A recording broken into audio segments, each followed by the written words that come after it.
다간 주제는 사실상 뭐 세계 정세 변화하고 이제 한국의 선택해서 남북한 문제, 그 미중 관계를 얘기해 주셨으면 하는데, 뭐 지금 이스라엘에서 돌아가는 형국을 봐서는 오히려 그 얘기를 하고 그것이 한국에 주는 함의가 뭔가를 얘기하는 게 더 좋을 것 같아서 제가 갑자기 주제를 바꿨습니다. 그래서 제가 한 20분 정도 지금 이스라엘에서 일어나는 일들 좀 얘기를 하고요. 그 다음 그게 이제 한국에 주는 함의는 뭔가 이렇게, 뭐냐면 제가 이따 말씀을 드리겠습니다만 놀라울 정도로 우리에게 주는 함의가 큽니다. 이스라엘에서 일어난 일이. 그리고 난 다음에 한 3, 40분은 질의응답으로 하는 걸로 하겠습니다.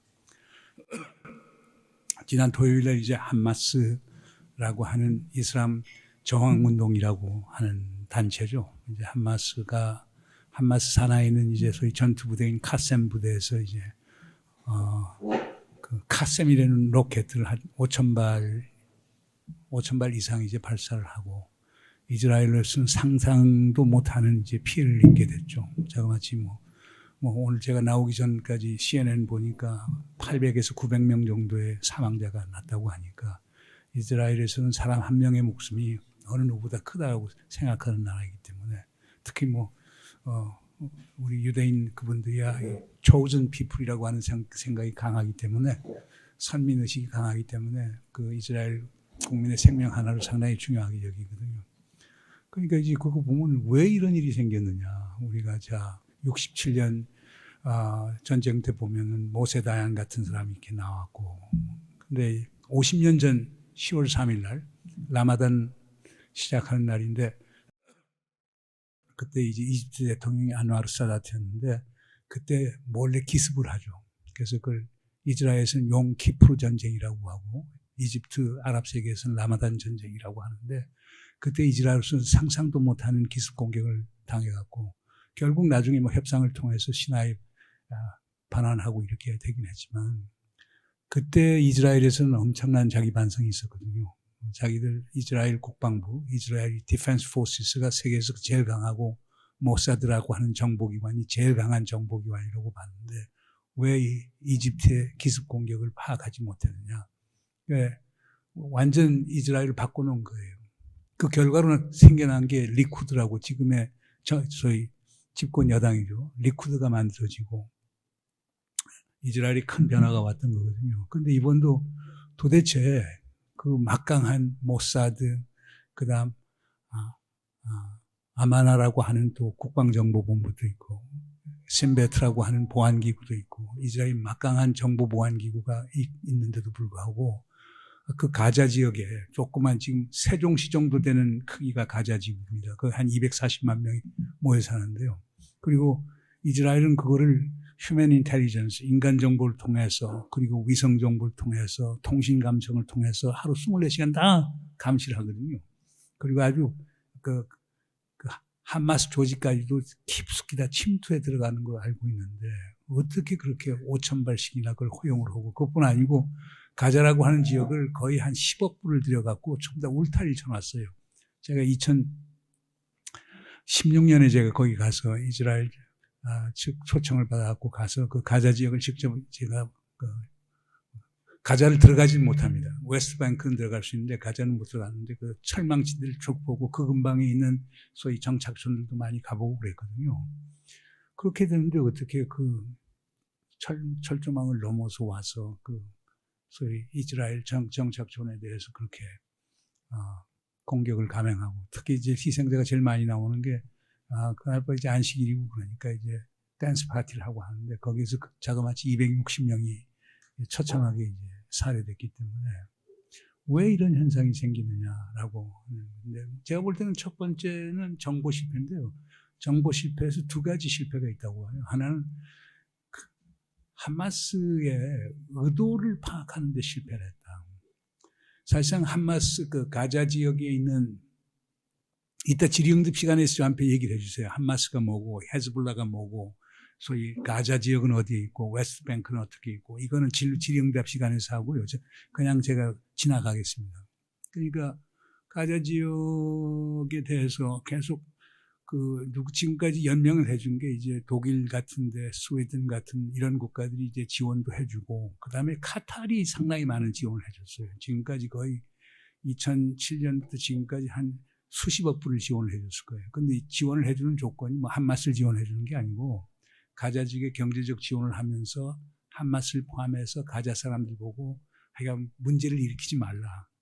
이렇게 해서 이제 안정화시켜줬고, 그리고 최근에 이스라엘이 계속 가자 지구에 대해서 포위 압살 정책을 하다가 최근에 많이 이제 풀어줬어요. 그래서 가자 지역에 있는 사람들이, 이스라엘이 원래 노동력이 모자라니까 철망 넘어와서 이스라엘 쪽에서 일을 하고 가거든요. 그러니까 또 거기에 대한 보수도 많이 주고 그래서 가자 사람들이 생활이 좀 나아지고 그렇기 때문에 하마스가 그러리라고 하는 걸 전혀 생각하지 못했던 거예요. 그러니까 이게 첫 번째 정보 실패인 거죠. 그건 1973년 욤키프르 전쟁도 똑같은 일이 벌어졌어요. 그때는 이제 모사드하고 아마나라고 하는 국방정보본부하고 그 다음에 모사드라고 하는 이제 우리 국정원 비슷한 데죠. 이스라엘 국가 정보기관 사이에 다른 해석이 있었어요. 그때 군정보기관에서는 이집트에서 기습 공격할 가능성이 있다고 계속 보고를 올렸는데 모사드가 상위 기관이니까 모사드 쪽에서는 그런 동향 없다. 우리들 천망이 거기 있는데 그런 동향이 없다. 그리고 모사드 말을 믿었다가 결국에 이집트가 기습 공격을 해온 거거든요. 그러니까 이번도 거의 비슷한 상황이 벌어진 거예요. 그러니까 이스라엘 정보기관이 지난 50년 동안 평온해지니까 이 나태해진 것 아니냐라고 하는 문제가 생기는 거죠. 그런데 저도 지금도 이해가 안 되는 게, 그때 저희가 갔을 때 저는 이제 미국 친구들이랑 같이 갔었는데요. 안내해 준 사람이 예비역 육군 준장이 이제 저희들 가이드로 안내를 해줬어요. 그래서 그때 이제 이스라엘 국방정보본부에 있는 중령한 사람을 이제 와서 우리에게 브리핑을 해줘서 저는 그때 관심이 많았던 게 아이언돔에 대해서 관심이 많았거든요. 아이언돔이라는 게 로켓이나 미사일 발사하면 그걸 요격시키는 시스템이거든요. 그래서 지금 한국도 그걸 도입하게 되는 거거든요. 지금까지는 아이언돔 갖고 거의 백발백중으로 다 요격을 시켰단 말이에요. 그러니까 아이언돔에 대한 우리가 상당히 많은 어떤 환상을 갖고 있었죠. 그런데 이번에 깨진 거예요. 그러니까 아이언돔이라고 하는 게 그분들 얘기는 그래요. 그러니까 아까 말한 대로 휴먼 인텔리전스를 통해서 그 사람을 심어놓고, 그래서 인간 정보 첩보 얻고, 그 다음에 위성 감시하고, 그 다음에 통신 정보 감시를 하고, 이렇게 쭉 해서 24시간 감시를 하기 때문에 그 하마스 애들이 언제 어디서 어떻게 발사할 걸 알 수 있기 때문에, 그러면 아이언돔을 그쪽 조준시켜 놓으면은 떨어뜨릴 수, 요격시킬 수 있단 말이에요. 그리고 발사하는 것도 지금 이번처럼 5,000개씩이 아니고 뭐 5개, 6개 이렇게 하니까 얼마든지 발사할 수 있고, 그리고 사전에 통보를 해서 그 지역에 대해서 소개를 시켜갖고 희생자가 나오진 않았던 거거든요. 근데 이번에 보면은 첫 번째는 사실상 의도 파악에 실패를 했고, 두 번째는 하마스의 능력에 대한 파악이 실패를 한 거예요. 도대체 가셈 로켓 미사일을 어떻게 5,000개, 지금 하마스 공식 발표는 7,000개를 쏘았다고 그랬거든요. 근데 지금 이스라엘 군 당국에서 얘기하는 건 5,000개 정도가 왔다고 하는데, 물론 파괴력이 그렇게 크진 않습니다만은 어떻게 그것을 5,000개, 7,000개 이런 로켓을 맞출 수 있을 정도인 게 가자라고 하는 게 뻔한데, 위성 사진 갖고 다 동향 파악을 하는데 이걸 도대체 어떻게 만들었는가. 물론 이제 가자는 유명합니다. 모든 게 지하 통로로 되어 있습니다. 그리고 그 생명줄이 이집트하고 연결이 되니까, 그래서 그쪽을 통해서 이제 장비를 들어오고 해서, 전에 그래서 2017년이죠. 그때 이제 가자 지구 전투가 벌어졌을 때 이스라엘 군에서 한 게 전부 다 그 지하 통로를 파괴시키는 작업을 했거든요. 그 사이에 이제 복구를 했거나 이제 그 가능성이 상당히 많겠죠. 그래서 이런 게 이제 하나 이제 큰 문제가 있고, 그러니까 첫째는 정보 실패 중에 하나는 하마스의 의도, 인텐션 파악에 실패를 했다. 두 번째는 하마스가 갖고 있는 하드웨어를 포함한 군사적 능력에 대한 소위 assessment failure예요. 평가 실패다. 요걸 이제 들 수가 있겠죠. 근데 두 번째 제가 볼 때 가장 심각한 문제는 정책의 실패라고 저는 봐요. 나타냐후 이제 총리가 정말 한 15년 이상 오랫동안 이제 사실상 총리를 했는데, 이게 그 가자 지역 문제를 해결할 생각을 하지 않고 결국 소위 적대적 방기 정책, 적대적으로 완전 무시하는 정책을 폈거든요. 그러면서 계속, 왜냐하면 가자 지구라는 건 엄격한 의미에서 240만 명이 살고 있는 감옥이에요. 나올 수가 없어요. 이스라엘 쪽에서 허용을 안 해주면. 그 다음 수도, 전기, 전부 다 이스라엘 쪽에서 공급을 해요. 그 행동의 자유, 이동의 자유가 존재하지 않거든요. 근데 그런 걸 이용해서 계속 이제 이스라엘 쪽에서 바랬던 것은 저런 식으로 옥죄우고 있으면은 가자 지역 내에서 저항이 생겨서 함마스 세력이 균열이 오면서 결국 함마스 체제가 망할 거라고 하는 의식이 강했던 것 같아요. 그런 계산이. 그러니까 계속 장기적으로 지구전을 펴면서 결국에 적대적으로 결국 무시하는 정책을 폈거든요. 그게 화를 돋군 거죠. 그러면 그럴수록 그 가자에 살고 있는 사람들, 거기 실업률이 65%입니다. 젊은 애들이 갈 데가 없어요. 그러면 그나마 갈 수 있는 건 카타르 같은 데 지어놓으면은 가자 지역을 통치하고 뭐 인프라 깔고 하는데 쓰긴 하겠지만 거기에서 결국 챙기겠죠. 그래서 함마스가 그걸 군사적 목적으로 사용할 텐데 그럼 거기 일하는 친구들 봉급이라도 나올 거 아닙니까? 그럼 젊은 애들이 엄격한 의미에서 함마스는 원래 정당입니다. 요건 잠깐 설명해 드릴게요. 함마스라고 하는 게 뭔가. 함마스가 이제 그 아랍어로 이제 뭐라고 하냐면 할라갓이라는 게 그냥 단체 조직이라는 거예요. 뭐 파벌, 알라갓, 마사와트, 알 이슬라미야라고 해서 이슬람 저항 운동이라고, 이슬람 저항 단체라고 하는 뜻이거든요. 근데 이게 정당으로 시작을 했어요. 정당으로 시작한 이유는 뭐냐? 옛날 야셀 아라파트가 이끄는 파타, 그 팔레스타인 해방기구라고 하는 데 있지 않습니까? 해방기구의 PLO의 이제 핵심 가장 중추 조직이 파타 조직이에요. 그게 아라파트가 이끄는 조직인데 그 파타 조직이라고 하는 것은 좌파 성향의 아랍 민족주의 조직이에요. 세속화를 주장을 하죠. 근데 나중에 이제 오슬로 협약이 생기면서 이제 투 스테이트 솔루션, 두 개의 국가, 이스라엘하고 팔레스타인 만들어주고 그다음 팔레스타인 자치 허용을 해주고 이 과정에서 결국에 이제 선거를 2006년에 하게 돼요. 그런데 놀랍게도 가자 지역에서는 파타가 져요. 하마스가 이제 그 승리를 하게 돼요. 근데 라말라, 웨스트뱅크인 라말라, 지금 팔레스타인 파타가 끌고 있는 그 지금 팔레스타인 정부가 있는 데서 하마스의 승인해 주지 않아요. 그 선거 결과에 승복하지 않아요. 그 싸움이 벌어지는 거예요. 그런데 가자 지역에서는 하마스 세력이 훨씬 많거든요. 거기에서 파타 조직을 좀 더 축출해진 거예요. 그러니까 지금 둘 다 팔레스타인에 속했지만 웨스트뱅크는 서방이 인정해주는 정통정부고 하마스는 인정을 해주지 않는 거죠. 그래서 하마스라고 하는 게 그때부터 그다음 테러 행동을 하니까 미국을 포함해서 서방 국가들은 하마스를 테러 조직을 지정을 하게 되고 테러 조직에 대해서는 모든 제재를 가한다는 말이에요. 그러면서 이제 하마스 조직이 마지널라이즈 됐죠. 그런데 가자 사람들은 그래도 계속 하마스를 지지를 한 거예요. 그게 지금까지 온 거거든요. 그러니까 이스라엘 입장에서는 가자에는 하마스하고 그다음에 레바논에는 헤즈볼라하고 헤즈볼라라고 하는 것도 우리는 테러 조직으로 다 알고 있지만 헤즈볼라도 정당입니다. 시아파를 대표하는 정당으로 가장 조직화가 잘 된 정당입니다. 그러니까 하마스하고 헤즈볼라가 성격이 비슷해요. 다 시작이 우리 기독교 YMCA처럼 그러니까 국가가 기능을 제대로 못하니까 그 이슬람 단체가 복지 활동을 하고 그다음에 소위 교육도 시켜주고 조그만 이제 저금리로 이제 그 이슬람 세계에서는 금리가 없으니까 금리 없이 돈도 빌려주고 대출도 해주고 이런 걸 하다가 정당 조직이 되고 지금은 저항단체가 되고 테러 조직이 되는 거거든요. 헤즈볼라도 똑같아요. 이스라엘, 레바논 내전 상태에서 국가가 제대로 역할을 못하니까 시아파들 사는 쪽, 제일 가난한 사람들이 시아파들인데 이 사람들에게 소위 복지 제공해주고 교육 제공해주고 여러 편의를 배출주면서 소위 종교단체로 시작을 해요. 그러다 정당이 돼요. 그래서 지금 갖고 있는 건데 문제는 1984년에 그 미 해병이 거기 들어가 있었어요. 근데 그 헤즈볼라가 이제 그때 테러를 감행해서 거의 450명 되는 미군들이 전사를 하게 되거든요. 그때부터 헤즈볼라는 이제 테러 단체로 이제 지정이 됐고, 5만 가지 제재를 가하는 거죠.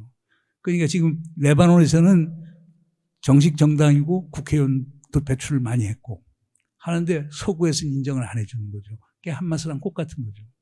그러니까 이제 여기서 제가 강조하려고 하는 것은 결국 이스라엘이 한마스가 과거에 테러를 한 건 분명한 사실인데, 그럼 과거 PLO도 마찬가지로 테러를 한 건데 그것을 부분적으로 인정해주고 협상을 들어가서 했으면 좋은데 그거 안 들어갔죠. 그건 뭐 이스라엘 입장도 저는 충분히 이해가 돼요. 한마스의 목적은 유대인을 이스라엘 땅에서, 팔레스타인 땅에서 결국에 축출시키는 게 목적이고 이스라엘의 멸망을 목표로 이렇게 내세운 거거든요.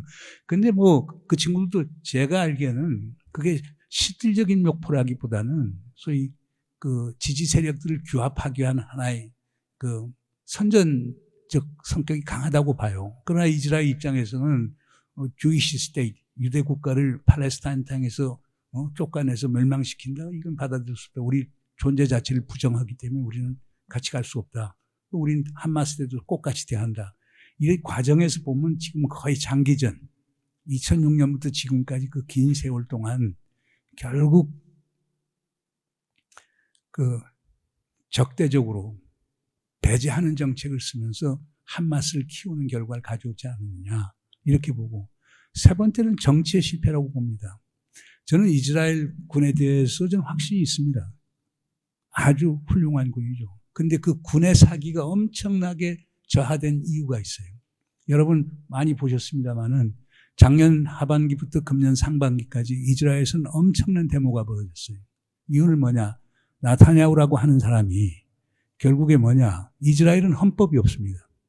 그러니까 대법원이 헌법 기능을 합니다. 그러니까 어떤 결과에 대해서 대법원이 판결을 하면은 전부 다 그거에 소위 수용하도록 되어 있는 시스템이거든요. 근데 그러다 보니까 이스라엘 대법원 판사들은 상당히 리버럴해요. 그래서 가령 쉽게 얘기해서 팔레스타인 사람들 가령 사살했었을 때 그거에 대해서 아주 엄격한 판결을 내리고 이렇게 하니까 나타나야후 같은 강경파 입장에서는 대법원이 눈에 가시였거든요. 그러니까 법을 통과해갖고 크세넷, 이스라엘 국회가 대법원 판결을 오버라이딩 할 수 있게끔 이런 법안을 통과를 시킨 거예요. 그거에 저항을 하는, 그건 삼권 분립을 위반하는 것이고 이스라엘이 핵심 정신이라는 게 민주주의인데 나타나야후가 민주주의를 파괴하고 있다고 그래서 엄청나게 많은 숫자의 이스라엘 국민들이 시위에 참여를 했어요. 상당히 오랜 시간. 그리고 상당히 많은 수의 군인들이 장성들을 포함해갖고 거기에 참여를 한 거예요. 이건 민주주의를 깨는 것이다. 주이시 스테이트, 시오니스트 국가, 시온 국가라고 하는 게 뭐냐? 결국 민주주의가 기본인데, 결국 민주주의를 결국 나타나야후가 파괴하고 있다. 삼권 분립 정신을 지켜줘야 되고 대법원의 고유 기능을 우리가 존중해줘야 된다. 그래야 견제와 균형이 있다라고 이렇게 주장해서 저항을 했거든요. 그 과정에서 이스라엘이 지금도 엄청나게 양극화가 된 거예요. 그래서 우파하고 소위 리버럴들 사이에 간극이 너무나 벌어진 거예요. 이게 군의 사기를 엄청나게 저하시킨 거예요. 일부 공군 조종사 같은 경우는 아예 전투 복귀를 안 한 거예요. 왜냐하면 저런 나타냐후 대통령 같은 사람 밑에서 자기는 이스라엘 방위를 위해서 일하고 싶지 않다라고 해서 이런 상황에서 이게 벌어졌거든요. 그렇기 때문에 자연히 이게 이스라엘 하면 우리가 생각하는 게 2억 이상 넘는 아랍 사람들에게 둘러싸이면서 생존하고 번영하는 이스라엘이 우리에겐 신화적 존재인데 그것이 핵심은 이스라엘 사람들의 단결이란 말이에요. 그런데 단결이 깨졌으니까 이게 결국 나타냐후 때문에 시작된다고 보는 거예요. 그러니까 마지막으로 제가 볼 때는 리더십의 문제인 것 같아요. 나타냐후가 거의 지금 한 16년 동안 총리를 했을 거예요. 최장수 총리죠. 나타냐후는 사실상 아버지가 코넬 대학교 영문학과 교수였어요. 시온주의자였죠. 미국에서 태어났어요. MIT 나왔어요. 아주 똑똑한 친구죠. 미국 사람보다도 영어를 더 잘하고 미국에서 살다가 나이가 들어서 성인으로서 이스라엘 갔어요. 이스라엘 가서 그때 1976년에 이제 마나선 베긴이라는 사람이 리쿠드 당을 만들어 갖고 보수당이죠.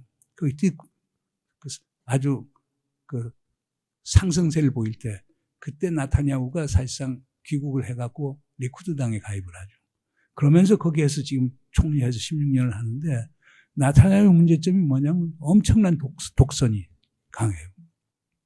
그리고 상당히 오만해요. 왜냐면 뭐 MIT 출신에다가 그 다음에 이 사람은 UN 대사도 했었고 그 다음 미국의 네트워크도 엄청나게 많고 그러니까 미국의 지금 리버럴한 유대인들은 나타냐후를 아주 싫어하죠. 바이든 대통령도 나타냐후를 싫어하죠. 왜냐하면 나타냐후가 오슬로 협정을 사실상 완전히 무시해버려요.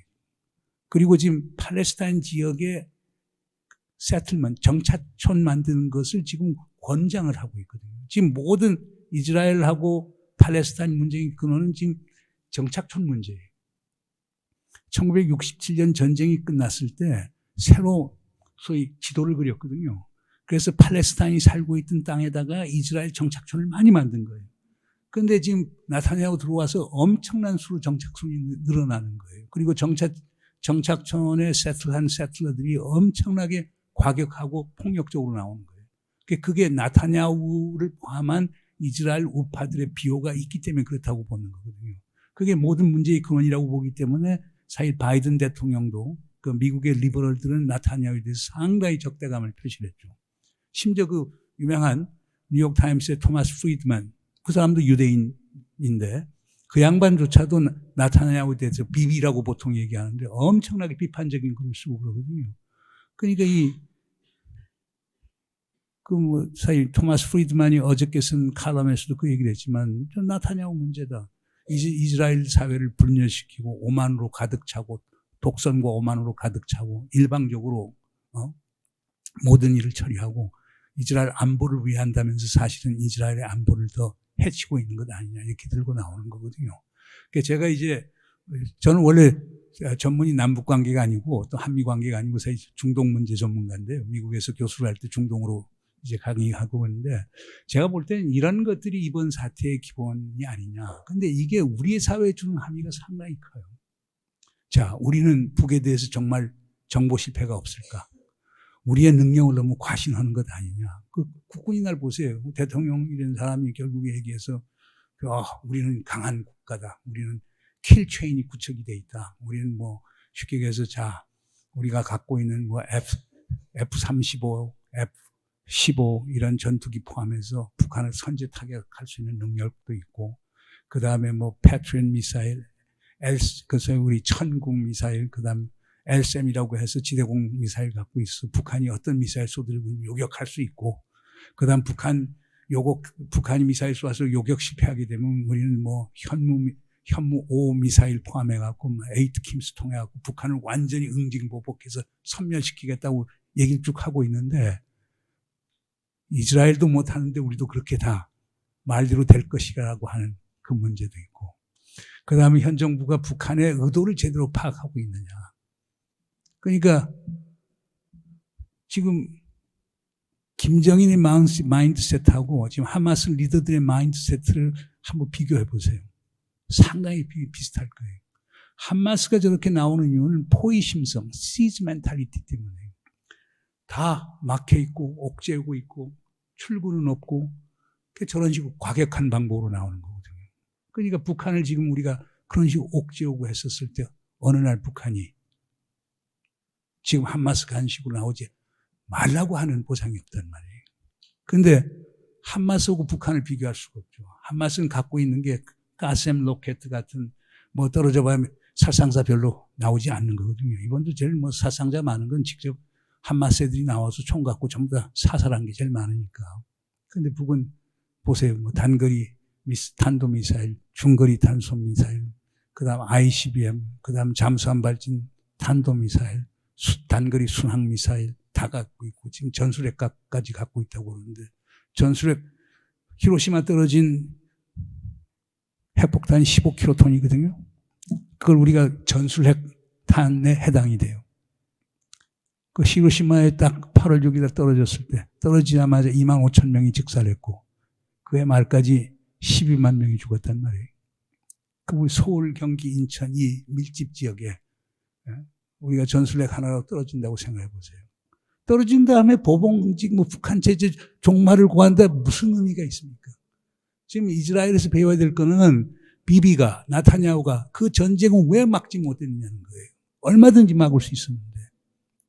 물론 당연히 한맛을 우리가 비판해야 되겠지만 그 전에 나타냐후는 이스라엘 국민의 생명과 재산을 보호하는 헌법적 의무가 있습니다. 거기는 헌법은 없지만서도 고유의 의무가 있습니다. 이번 그걸 못한 거예요. 이스라엘 국민을 결국에 자기의 강경 안보 노선을 자랑하면서 결국 이스라엘 국민의 생명과 재산을 완전히 희생시킨 거예요. 지금 한국도 그런 상황이 벌어지는 것 아니냐 하는 그런 느낌이 들어요. 그 다음 정책도 마찬가지예요. 지금 현 정부 정책이라는 건 북한이 인정해주지 않고 북한에 대해서 계속 최대한의 압박을 가하면 북한이 굴복해서 나오거나 아니면 스스로 내부 붕괴할 거라고 하는 생각이거든요. 그건 나타냐후 정권이 한마스에 대해서 가졌던 생각하고 꼭 같은 거라고 저는 생각해요. 그것이 가져올 그런 그 발상이 가져오는 재앙에 대해서 생각이 없었지 않았냐 하는 이런 아쉬움이 분명히 있거든요. 그것도 우리에게 주는 함의가 많고. 그 다음에 정치도 마찬가지예요.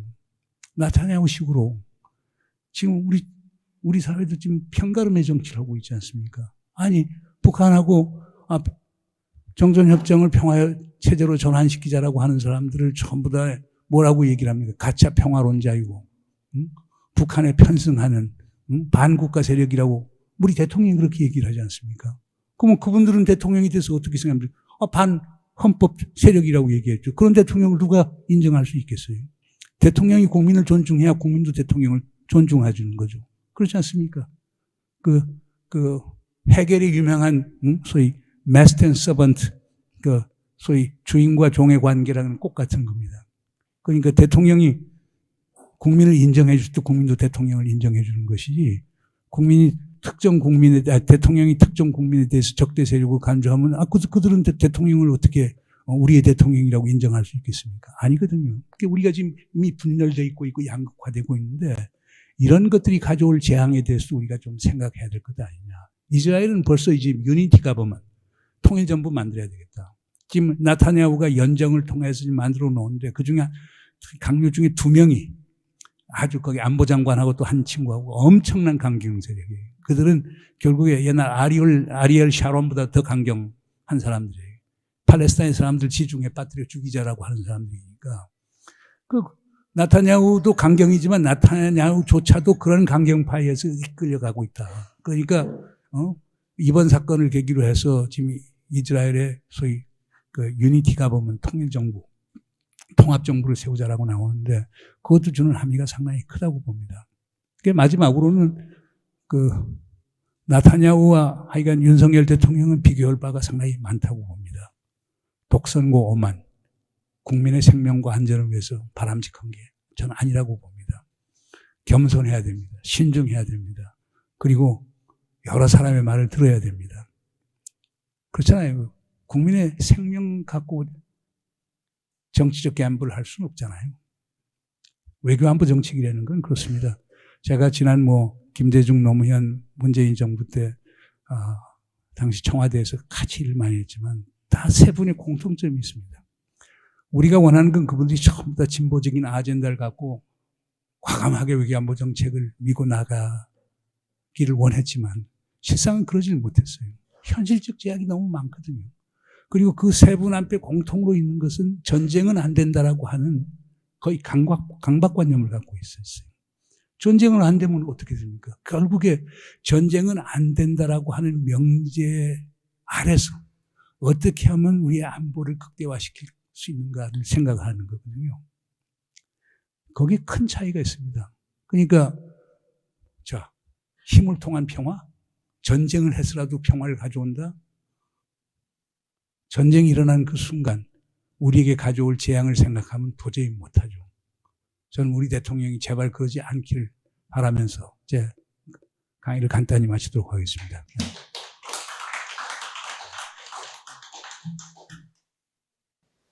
질문 아무 질문이나 좋습니다. 지금부터 자유롭게 질문하시고 서로들 30분을 제가 했네요. 20분 한다고. 지금 이스라엘과 아랍의 전쟁, 만약 미국도 연결돼 있고 러시아는 또 다루는 문제. 그래서 또 대한민국이 또 우크라이나 미국에서 관계하면서 우크라이나에 또 북한은 러시아와 관계하면서 또 미국과 거의 하나라는 뭐 대대적으로 얘기하는 그런 시간인데, 그러면서 총체적으로 이것이 이스라엘과 하마스의 그 대결뿐 아니라 이것이 한국과 남북의 관계에서도 러시아가 또 이북하고 이제 또 관계를 가지고 수뇌 비만하고 있는 상황에서 이것이 멀리 있는 남의 문제가 아니라 상당히 우리 발등에 와 있는 그런 위기가 아닐까 하는 그런 생각을 하게 되는데요. 그래서 이런 식으로 볼 수가 있을 것 같아요. 이제 하나는 그 링키지 폴리틱스에서 연계 정치의 문제가 있습니다. 이게 뭐냐면 하마스를 지금 지원해주고 하마스가 지금 군사력을 유지할 수 있도록 해주는 가장 큰 세력이 이란이거든요. 그러니까 결국 미국과 이스라엘은 기본적으로 이란이 배후 세력이라고 얘기해요. 그러나 이란 정부는 분명히 얘기해요. 우리는 팔레스타인 편이다. 그러나 이번 결정은 우리하고 아무런 관계가 없다. 그렇지만서도 만약에 하마스가 결국에 이스라엘에 의해서 공약을 당하게 되면은 그 이란이 그 지역에 있어, 그럼 헤즈볼라만 있고 시리아만 있게 되는 거고 그 지역에 대한 소위 통제권을 결국 상실하게 되는 거니까 지금 미국, 이스라엘은 이란이 계속 지원해 줄 거라고 보는 거거든요. 그러면 이제 그 다음 또 문제가 또 어떤 문제가 생기냐. 한반도고 관련시키면은 도대체 그 로켓 기술부터 시작해서 이런 것들이 어디에서 오느냐. 벌써 이 문제 제기를 하고 있는데 이미 그건 2014년부터 제기된 문제인데 그때 이제 하마스가 사용하는 로켓들이 이란 건데 이란 것이 근원은 사실상 북한에서 온 것 아니냐. 북한, 이란이 가까우니까 지금 그런 맥락에서 보는 거죠. 그래서 그렇게 된다라고 보면 특히 북한의 경우는 이란 하마스 커넥션을 통해서 중동하고 이제 연계가 되는 문제가 있고 두 번째 문제는 그거예요. 요즘 이제 많은 분들이 이제 특히 이스라엘을 걱정하는 사람이 보는 시각은 이겁니다. 자, 만약 하마스가 빨리 항복을 하지 않고 지구전으로 나간다. 그리고 이란이 거기에 개입하게 되고 다른 아랍 국가들 중에서도 지금 가자를 지원해주는 국가는 카타르밖에 없어요. 사우디아라비아, 조르단 이런 주류 아랍 국가들은 전부 다 웨스트 뱅크에 있는 팔레스타인 정부를 지원을 해줘요. 근데 이제 어떤 문제가 생기느냐면 만약 이란이 지원을 해주고 또 하마스 자체가 지구력을 굽고 나가서 지구전이 된다면은 결국 미국은 두 개의 전쟁을 치러야 된다. 우크라이나에서 하나, 그 다음에 이스라엘에서 하나. 그 미국이 두 개의 전쟁을 동시에 지원해 줄 수 있느냐 하는 그런 문제가 생겨나는 거죠. 그 다음 이 상황에서 한반도까지 문제가 생긴다라고 하면은 미국이 우크라이나, 그 다음에 이스라엘, 거기에다가 또 뭐 남중국 해나 이제 대만 해협까지도 문제가 생긴다. 거기에서 한반도 문제가 생긴다.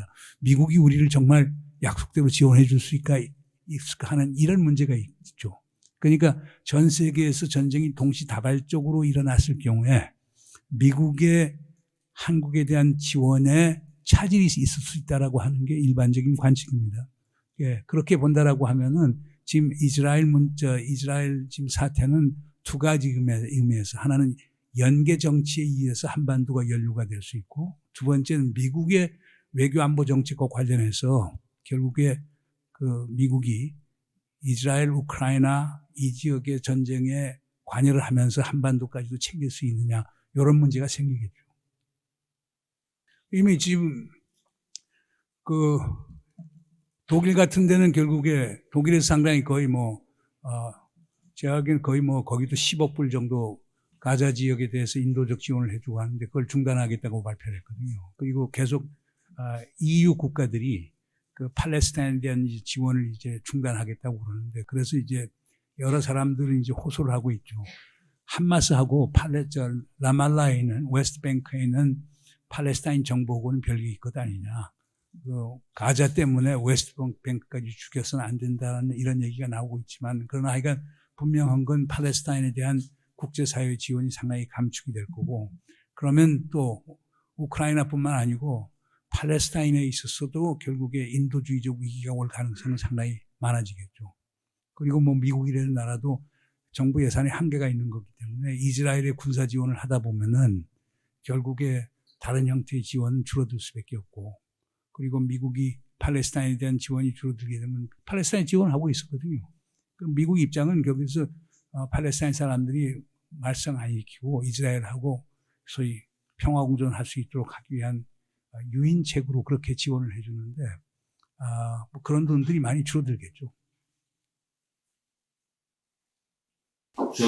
제가 뭐 윤석열 이렇게 하는 걸 보면은요, 경제 문제든 외교 문제든 최근에 인사 문제든 이러다가는 본인도 감당할 수 없는 이게 우리나라가 총체적인 난국으로 이렇게 빠지게 될 거고 그런 나락으로 이렇게 빠질 것 같은데, 저러다가 지금 전쟁 일으키는 거 아닌가, 국지전이라도. 사실 이런 불안함들이 저만이 아니라 같이 이야기하고 있어요. 교수님 보시기는 좀 어떠십니까? 글쎄 걱정되는 부분이 많죠. 그러니까 지금 대통령께서 얘기하는 가짜 평화론이라고 하는 주장, 힘에 의한 평화라고 하는 주장, 그 다음에 선제 타격론 주장, 그 다음 북한이 뭐뭐 이렇게 도발하면은 핵무기를 사용하면은 북한 정권의 종말을 가져오게 되는 뭐 이런 주장들, 일련의 것들이 걱정이 많이 되고, 특히 저는 뭐 한반도에서 이렇게 봅니다. 계획에 의한 전쟁의 가능성 상당히 적다고 봅니다. 왜냐하면 한국이 북한에 대한 군사적 행동은 미국이 제재를 가하기 때문에 계획에 의해서 전쟁을 하기가 상당히 힘들고, 북한 입장은 한미연합전력이 북한보다 압도적으로 재래식 전력이 우세하다고 보기 때문에 북한도 계획에 의한 전쟁을 하긴 상당히 힘들 거고요. 북한이 갖고 있는 핵무기는 아마 뭐 금년 9월 8일 이후부터는 우리는 선제 타격도 할 수 있다고 보는데, 선제 타격보다는 방어적 목적이 상당히 강하고요. 만약 미국이 또는 한국과 미국이 북한에 대해서 체제를 위협하거나 참수작전을 하거나 이렇게 했을 때 우리는 핵무기를 사용할 수 있다고 하는 거니까 방어적 성격이 강하죠. 그러나 문제는 서해 호계도서, 그 다음에 비무장지대, 그 다음 동해, 이런 쪽에서 우발적 충돌이 발생을 했을 때 이것이 확전될 가능성은 상당히 크죠. 그런데 과거는 어떻든 간에 우리 뭐 청와대하고 노동당 중앙당사 사이에도 직통전화가 있었고, 우리 국정원하고 통일전선 사이에서도 직통전화가 있었고, 통일부하고 조평통 사이에 직통전화가 있었고, 군에서도 동해, 비무장지대, 서해 전부 다 군사통신선이 있었거든요. 지금 완전히 끊어져 버렸단 말이에요. 그러니까 우발적 충돌에 의해서 위기가 났을 때 이것을 마쿠에서 북측하고 협상해서 막을 수 있는 길이 지금 없어요. 그게 제일 걱정스러운 거죠. 그래서 커뮤니케이션 채널은 최악의 상황에서 유지를 해야 되는데 사실상 현 정부에서는 그걸 못하고 있죠. 현 정부 얘기는 북에서 전화 안 받는다는 건데, 근데 소통이라고 하는 게 원래 전화통신선을 해서 커뮤니케이션 라인을 만든 거는 신뢰 구축의 가장 기본적 단계예요. 그러니까 남과 북 사이 최소한의 신뢰가 있어야 되는데 그게 깨져버릴 때는 건데, 그런 점에서 걱정이 됩니다. 그러니까 그런 우발적 충돌이 딱 일어난다. 그리고 그게 남북 간의 소통이 안 된다. 그럼 지금 대통령이 말씀하시는 대로 뭐 즉각적으로 1초 안에 즉각적 대응 발사하라. 또 신원식이라는 사람이 이제 국방장관 돼갖고 즉각적으로 반응하라. 지금 계속 이렇게 소위 수칙이라고 하는 게 지금 그런 식으로 돼 있거든요. 그러면 일말의 사고도 없이 그냥 즉응 대응을 하면은, 즉시적 대응을 하면 북한도 즉시적 대응을 하겠죠. 그러면 서로 지휘부 사이에 전화통화가 안 되잖아요. 그럼 확전이 되겠죠. 그럼 북한도 만만치 않은 전력을 지금 전방에 깔아놓는데, 그게 제일 제가 볼 때는 걱정이 좀 많이 돼요. 저는 계획에 의한 전쟁 가능성은 상당히 적다고 봅니다. 그렇게 하다 보면은 결국 통제가 안 되면 북한이 전술핵 쓸 수가 있고, 그러면 또 미국도 북한에 대해서 또 핵보복을 할 수밖에 없고, 그러면 한반도는 완전히 초토화가 되는 거죠. 그러면 그때는 결국 몇백만 명이 목숨을 잃는 상태가 오는 거죠. 그래서 중요한 거는 예방 외교가 그렇게 중요한 거예요. 전쟁에서 이기고 지는 건 아무런 의미가 없어요. 전쟁을 예방하는 게 제일 중요해요. 아니 몇백만 명 죽은 다음에 승리했다고 폼 잡는 게 국민이 받아들일 수 있는 거예요. 저는 그렇게 안 봅니다. 저는 이승만 대통령에 대해서 긍정적 평가를 많이 하지만 이승만 대통령의 가장 큰 과오는 뭐냐? 6.25 전쟁을 막지 못했다는 거예요. 어떻든 간에 북한이 남침을 했지만 어떻든 간에 정말 그분이 위대한 지도자였다면 그걸 막을 수 있는 외교력을 행사할 수 있어야 되거든요. 그러려고 하면 48년, 49년에 주한미군이 떠나는 것을 막으면서 설득을 했어야 되는데 그걸 못했거든요.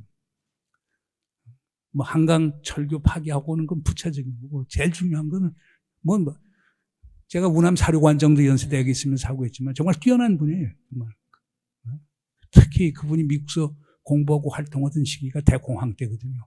그런 환경 속에서 정말 뛰어난 영어 능력, 뛰어난 설득력 갖고 한 위대한 분이긴 사실이지만 저는 제일 3.15 부정선거라고 하는 것도 있지만 그거는 사실상 이기분 같은 사람의 역할이 크지만 저는 6.25라고 하는 것을 그분이 조금 더 현명했다라고 하면 막을 수 있지 않느냐. 그러면 정말 우리가 국부와 같은 대접을 받을 수 있겠죠. 그걸 지금에도 그건 적용할 수 있다고 봅니다. 그러니까 저는 윤석열 대통령이 가장 권고하고 싶은 말씀은 전쟁에서 이기는 그런 윤석열 정부가 아니고 전쟁을 예방하는 그리고 국민들을 안심시키는 그런 정부가 됐으면 하는 겁니다.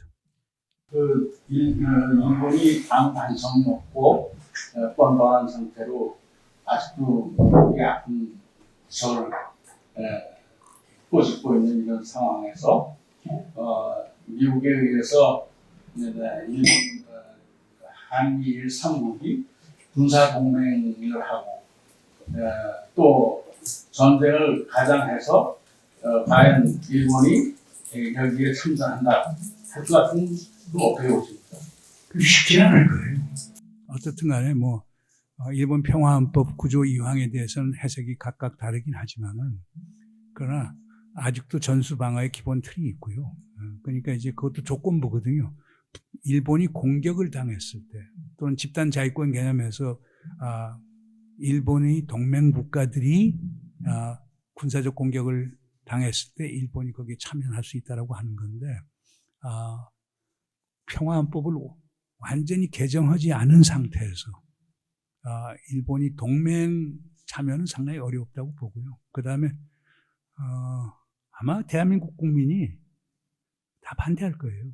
그거는 그런 사례가 있어요. 1954년 8월 3일 날 당시 존 포스터 덜레스 미 국무장관이 무슨 제안을 했느냐면 자, 유럽에 나토가 만들어지지 않았느냐. 동북아에도 한국, 일본, 대만, 당시의 중화민국이죠. 이걸 엮어서 미국 4개국이 동북아 조약기구 Northeast Asia Treaty Organization, 니토라고 하는 걸 만들자고 제안을 했어요. 그때 이승만 대통령이 노를 했죠. 우리가 일본을 믿지 못하는데 일본하고 어떻게 동맹을 할 수 있느냐. 또 일본 내에서도 평화헌법이 있는데 평화헌법이 전수방어인데 정규군도 없고 자위대밖에 없는데 우리가 어떻게 군사동맹에서 갈 수 있느냐.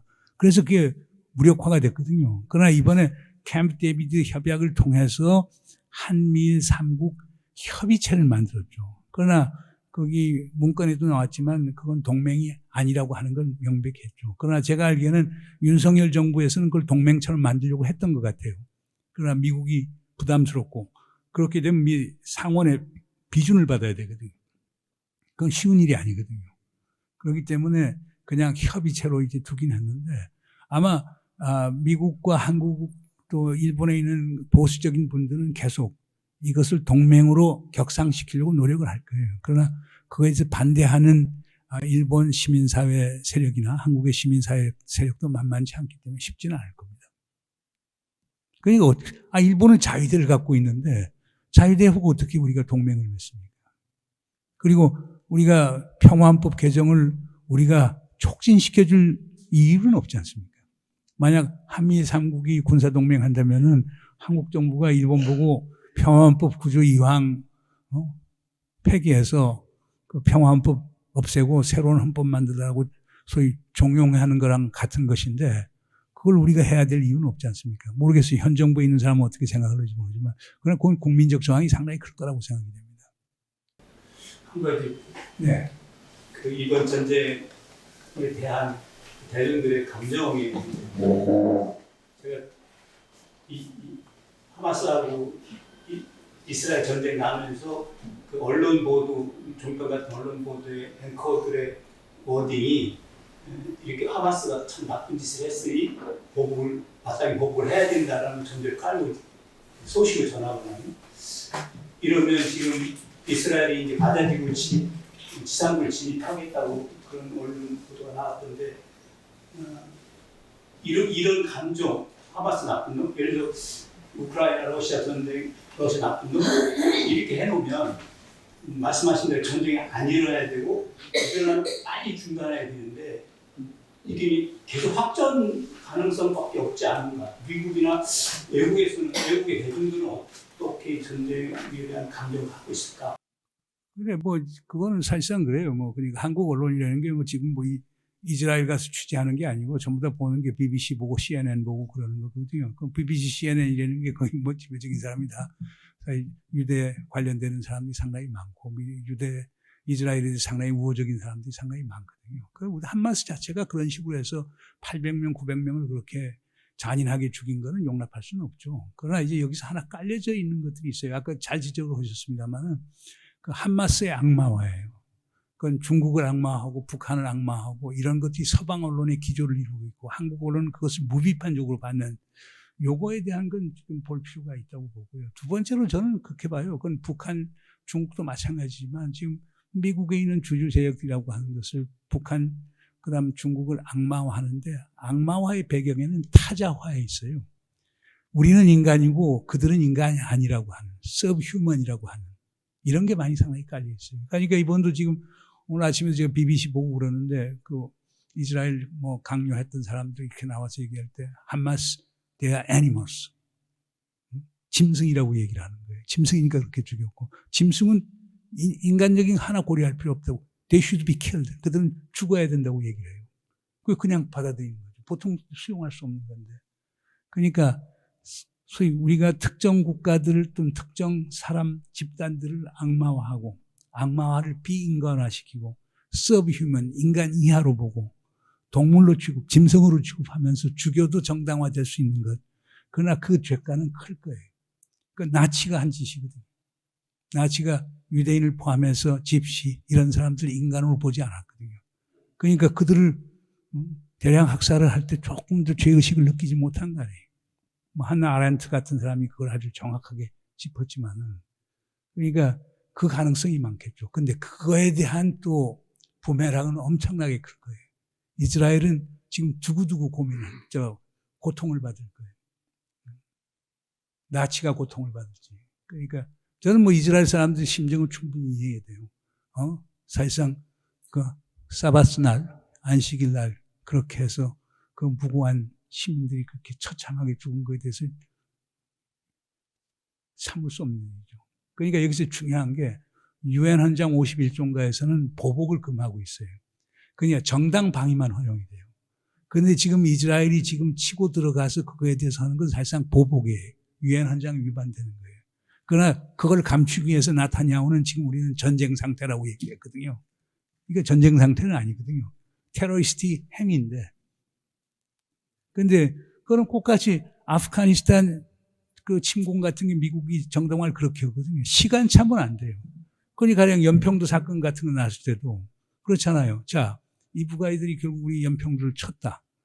그러면 유엔 헌장의 정당방위 조항에 따르면 우리가 즉각적 대응을 해야 돼요.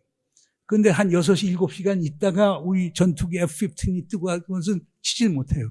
그건 정당방위 해당되질 않아요. 그건 계획된 소위 도발에 해당이 되는 거거든요. 국제법적으로 복잡한 게 있긴 있는데 아까 지적하신 말씀이 상당히 중요한 게 그런데 문제는 한국 언론이 현지 가서 취재를 못하니까 그 독자적 판단 능력이 없는 거죠. 그러면 CNN, BBC부터 시작해서 로이터, AP 전부 다 서방 와이어들 받고 뭐 알자지라는 카탈 정부에서 하는 거니까 거긴 좀 객관적으로 나올 거예요. 이번 CNN까지도 지금 이스라엘에서는 엄청나게 친 팔레스타인으로 보고 있거든요. 왜냐하면 가자에서 처참한 현상을 지금 현지에서 보도하는 데는 또 CNN밖에 없어요. 그럼에도 불구하고 CNN의 논평이라든가 기타 걸 보면은 이스라엘 희생자들의 그 가족들 인터뷰를 거의 오늘 새벽 제가 밤새 보다가 왔는데 내내 해줬거든요. 예, 그런 문제가 있죠. 그래서 그걸 객관적으로 볼 필요가 있는데 그냥 현실적으로 쉽지는 않을 거예요. 왜냐하면 그 이스라엘의 지금 정서가 엄청나게 격앙이 돼 있기 때문에. 그러나 이스라엘 지상군이 그 가자 지구의 인간 사냥을 어느 정도까지 미국이 용인을 할 거고 언제 그건 뭐 이스라엘은요 미국 말 안 들어요. 뭐 지들이 하면 하는 건데, 그러니까 이제 문제는 지상군 투입을 했을 때 쉽진 않을 거예요. 시가전인데 240만 명 사는 데를 이제 가가하고 방문해갖고 이제 하는 건데, 그럼 아주 처참해질 거예요. 그러니까 문제는 가자 지역의 팔레스타인 사람들의 희생자가 많아지면 많아질수록 나타냐후가 꿈꿨던 아랍 국가들하고의 관계 정상화는 물 건너갈 거예요. 지금 아브라함 협약 같은 거, 지금 UAE, 모로코 이런 국가들이 지금 이스라엘하고 수교를 맺었잖아요. 심지어 이집트까지도 단교 가능성을 배제하기는 어려울 거예요. 만약 가자 들어가서 심하게 보복이 있으면서 민간인 살상자가 많이 나왔을 때. 그러니까 이스라엘 정부는 계속 얘기하는 거죠. 우리는 절대 하마스를 찾아가는 것이 민간을 찾아가는 건 아니라고 얘기하는데, 하마스는 뭐 가만히 있습니까? 전부 다 민가에 전부 다 침투에 들어가 있거든요. 이번에 뭐 로켓 제작한 것도 전부 다 민가에 들어가 있고, 심지어 유엔 학교에서 만들고 이렇게 되기 때문에 그게 뭐 테러리스트의 일반적인 패턴들이니까요. 그러니까 쉽진 않을 거예요. 그러나 하나, 이거는 우리가 특정 국가, 특정 사람들을 악마화하고 서브휴먼, 인간이 아닌 짐승으로 간주하는 것, 이건 상당히 위험한 겁니다. 나치의 죄악이 바로 거기서 오는 거거든요. 그래서 그런 거에 대해서는 좀 우리가 조심할 필요가 있지 않은가 생각이 됩니다. 오늘 강의 대단히 감사합니다. 특히 이스라엘 하마스 입장에서 이스라엘 공격이 결과적으로 어떤 자체의 엄청난 데미지를 가져올 것인지 그것도 많이 생각했을 텐데, 그럼에도 불구하고 이렇게 총력을 다해서 공격할 때는 뭔가 바람이 있지 않을까 하는 것이 있고, 또 상대방 특히 이스라엘의 입장은 아까 정치적으로 뭐 상당히 그냥 완고한 보수라든지 그 나타나의 그런 정책으로 인해서 국내가 굉장히 허약해진 그런 것이 이제 기회라고 나름대로 뭔가 평가한 것이 아닌가 이런 생각이 좀 들면서, 아까 우리나라 사정 말씀하실 때 많이 공감이 좀 됐습니다. 그래서 이 정부가 들어서서 지금 뭐 우리 국격이라든지 우리 내부적인 어떤 내적인 다져진 힘이라든지 이런 것이 모두가 지금 다 막 그 분산되거나 지금 주저앉고 있는 그런 상황인데, 이게 앞으로 어떤 면에서 이런 우리의 허약함이 결과적으로는 우리의 적으로 있는 혹은 상대로 있는 사람들에게는 기회가 될 수도 있다. 그것 때문에 북한에게 어떤 빌미도 줄 수도 있고, 우리가 그런 때에 어떤 뭐가 걸려온다고 할 때 과연 우리가 감당할 수 있을까? 거기는 또 핵이라고 하는 어떤 엄청난 무기를 가지고 있기 때문에, 이런 측면에서 앞으로 한 해 한 해가 이런 현재와 같이 이렇게 내부적으로 막 계속 이렇게 차질러지는 이런 우리들의 모습들이 될 때 어떻게 대응해야 될 건지, 또 그리고 어떤 위험성이 정말 우리가 생각하기에는 싫지만 그럼에도 불구하고 이걸 어떻게 대응을 해야 될 건지 한번 좀. 글쎄, 저는 뭐 소위 영어로 thinking the unthinkable, 생각할 수 없는 걸 생각할 필요가 있는데요. 우리 대통령께서 그걸 상당히 잘 인식해야 될 것 같아요. 미국 힘만 너무 믿으면 곤란합니다. 그리고 북한을 억누르면 북한이 황복하거나 아니면 내부적으로 붕괴할 것이라고 하는 생각, 상당히 위험한 생각이고, 그리고 이번 하마스가 보여준 건 그거거든요. 코너로 몰면은 그런 식으로 엄청난 저항으로 나오고, 그리고 하마스와 가자에 대한 이스라엘의 압박이 거세지면 거세질수록 하마스 애들은 전부 다 이를 갈고 있었거든요. 그게 지금 5천 개, 지금 내가 볼 때 10,000개, 20,000개를 갖고 있었는지 몰라요. 지금 로켓들을. 왜냐하면 지금도 계속 지금 하마스가 반응을 하고 있으니까. 그럼 어떻게 보면 북한이 지금 핵무장력을 키우는 게 하마스가 지금 로켓 능력을 키우는 거하고 별반 진배 차이가 없게 보이는 거거든요. 그러니까 저는 제일 걱정한 게 앞에서도 말씀을 드렸습니다만은 너무 북한을 몰아세워서 북한이 폭발할 때 우리가 감당할 수 있는가? 저는 우리 감당할 수 없어요. 이유는 간단해. 우리 민주주의 국가에 우리 시민 한 명이라도 희생되는 건 엄청난 그건 충격이 될 수밖에 없는 거거든요. 그런데 지금 우리처럼 소위 취약한 국가가 어디 있어요? 인구 2천만 명이 지금 서울, 경기, 인천 접경지대에 살고 있는데 북에선 아무 데다 대놓고 그냥 쏘면은 몇만이 희생이 될 텐데. 그래서 전쟁 이겨봐요. 무슨 소용이. 그리고 그렇다고 또 북한이 그렇게 쉽게 망할 나라도 아니고 북한도 지금 준비한 게 6.25 이후에 계속 준비해왔으니까요. 전 국토를 요새화시키고 전부 다 준비를 해왔기 때문에 쉬운 게임은 아닙니다. 그렇기 때문에 저는 좀 소위 겸허할 필요가 있지 않느냐.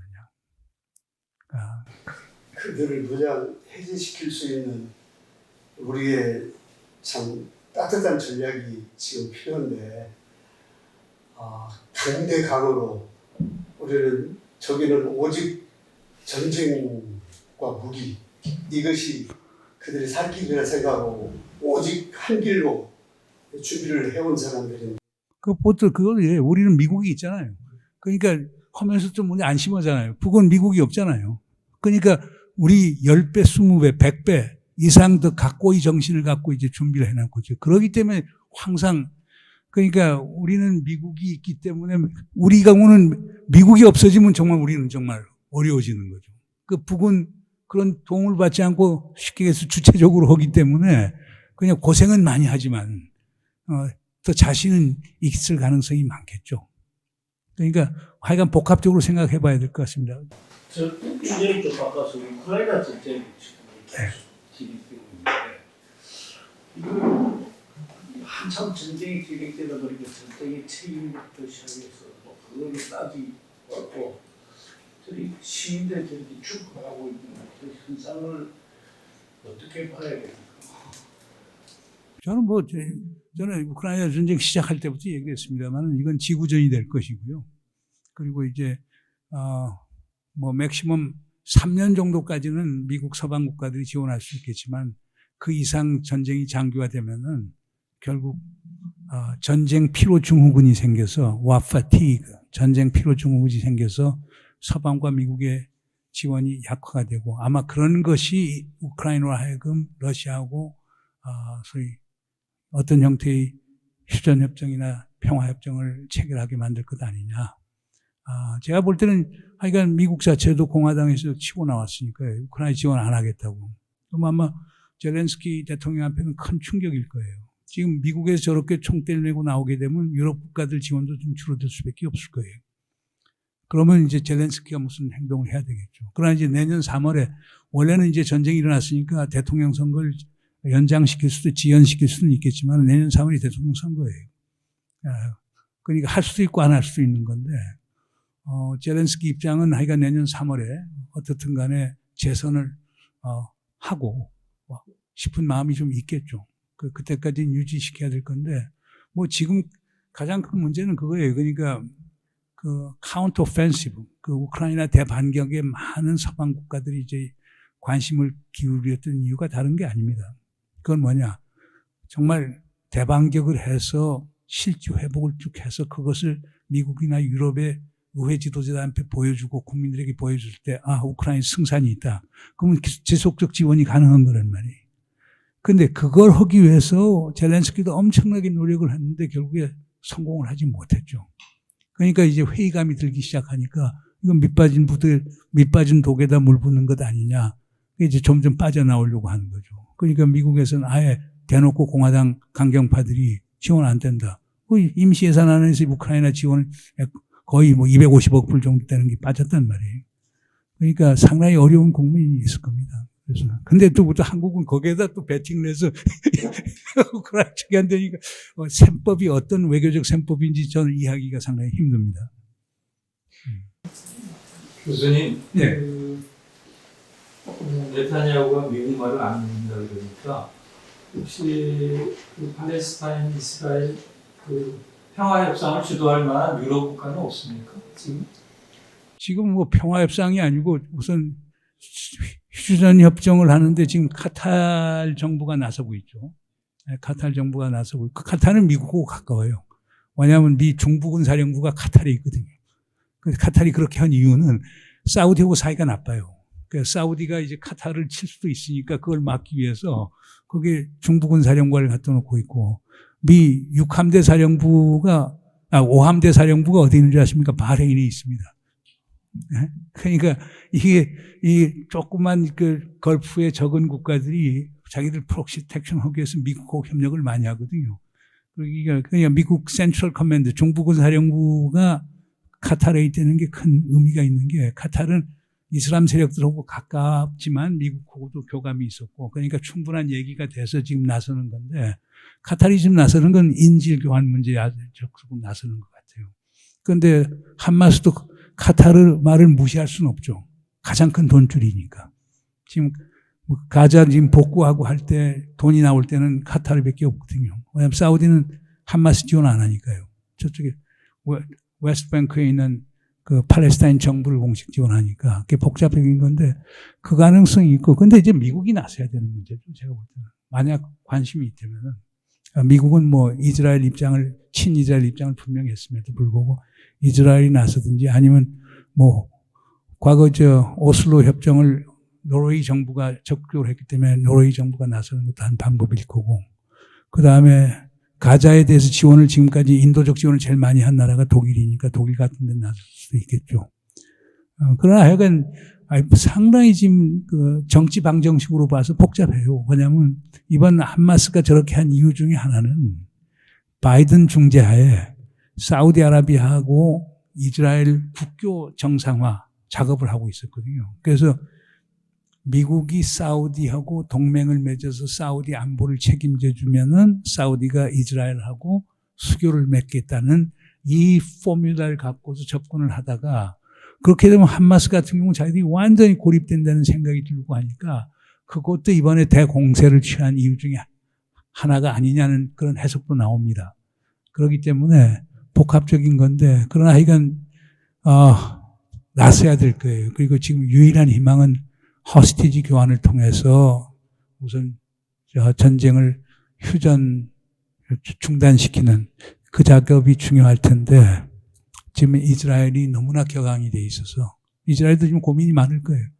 지금 100명 이상 되는 한 150명 그러니까 하마스가 100명에다가 그 다음에 이슬라믹 지하드가 또 뭐 50명 정도 뭐 지금 인지를 들고 있다고 알고 있는데 과거에 그 기억나시죠? 그러니까 2017년일 거예요. 14년에 그때 이스라엘 병사 한 사람을 교환하기 위해서 이스라엘 정부가 1200명의 팔레스타인 죄수를 전부 다 석방을 시켜서 1대 1200으로 교환한 적이 있었거든요. 그러니까 이스라엘 시민이 몸값이 그렇게 비싸요. 하마스는 잘 알고 있겠죠. 근데 그걸 누가 이제 할 수 있는 건지. 근데 이제 문제는 지금 뭐 48시간 이내에 지상군 투입한다라고 나타냐후가 어저께 얘기를 했으니까 이제 하루 이틀 지켜봐야 되겠죠. 하마스 애들이 겁먹으면은 대화에 나올 수 있을 것인데 겁먹지 않으면 끝까지 가는 거겠죠. 근데 뭐 하마스 애들이 어떻게 보면 이판사판인 것 같아요. 그러니까 우리가 제일 염두에 둬야 되는 거는 북도 이판사판으로 갈 때는 참 어려울 수 있다는 걸 우리가 알아야 될 것 같습니다. 교수님 우일 수가 있는데요. 예. 혹시 지금 현 정권 내에서 뭐 대통령이나 그 대통령실에서 교수님 같이 우리 그 전 정권에서 평화에 대한 그런 일을 하신 분들에게 자문들 같은 거를 우리라고 혹시 있는지 아니면은 없으면은 적극적으로 교수님이 좀 이렇게 그런 측면은 아니 우리 같은 사람들은 반국가 세력, 공산 전체주의 세력인데요. 그러니까 법이 없으면 보호되지 않을 사람들이죠. 그 아주 너무나 이상적인 말씀을 하시는데, 지금 우리 사회는 우리가 생각하는 것보다는 더 양분화되고 양극화되어 있어요. 그리고 과거 종전선언이나 평화체제 찬성했던 사람들을 완전 적대시화하고 있기 때문에 그건 생각하기도 어렵죠. 왜 말씀하십시오. 우리가 지금 휴전 상태잖아요. 네. 이렇게 중동에서 전쟁이 일어나고 그러니까 진짜 또 우리 그 김정일이도 가만히 있지 않으면 어쩌나 걱정이 많거든요. 근데 이거 전에 우리 작년부터 우리 제야에서지만 종전에 대한 얘기를 하면서 그 유엔에다가 신청을 하고 그랬죠 아마. 근데 그거는 실현이 안 될까요? 종전을 하면 김정은이도 먼저 전쟁을 일으키지 않겠죠. 그러니까 이제 그게 좀 복잡한 건데요. 그러니까 문재인 정부에서 종전 선언을 한 거는 엄격한 의미에서는요. 정치적 상징적 제스처였어요. 왜냐하면 2019년 2월 27일, 28일 하노이에서 2차 북미 정상회담이 실패로 돌아가지 않았어요. 그러면서 김정은 입장에서는 엄청난 수모를 받은 거죠. 그리고 북에서 내놓은 안, 즉 영변 핵시설을 완전히 영구적으로 폐기할 터이니 미국은 2016년 10월 유엔 안보리에서 채택한 6개의 결의안 중에서 민생과 관련된 것들, 그리고 그 민간 경제와 관련된 것을 부분 제재 해제를 해달라라고 한 거고, 그 아이디어는 사실상 우리 남측 정부에서 제안을 한 거였습니다. 그래서 9.19 평양선언 5조에 그게 들어갔던 거거든요. 그러니까 뭐 북측 입장에서는 그랬을 거예요. 우리 문재인 정부가 미국을 충분히 설득했기 때문에 이 아이들 갖고 나갔을 때 아마 미국에서 트럼프가 수용할 것 아닌가라고 하는 생각을 했었을 건데 그게 완전 거절당한 거 아닙니까? 그래서 트럼프가 뭐 북이 갖고 있는 모든 핵, 화생무기, 미사일 전부 다 폐기하면 북한 경제의 밝은 미래를 보장하겠다 해서 빅딜을 내놓고 노딜로 가버렸단 말이에요. 그 다음부터 우리랑 전혀 얘기를 하지 않았거든요.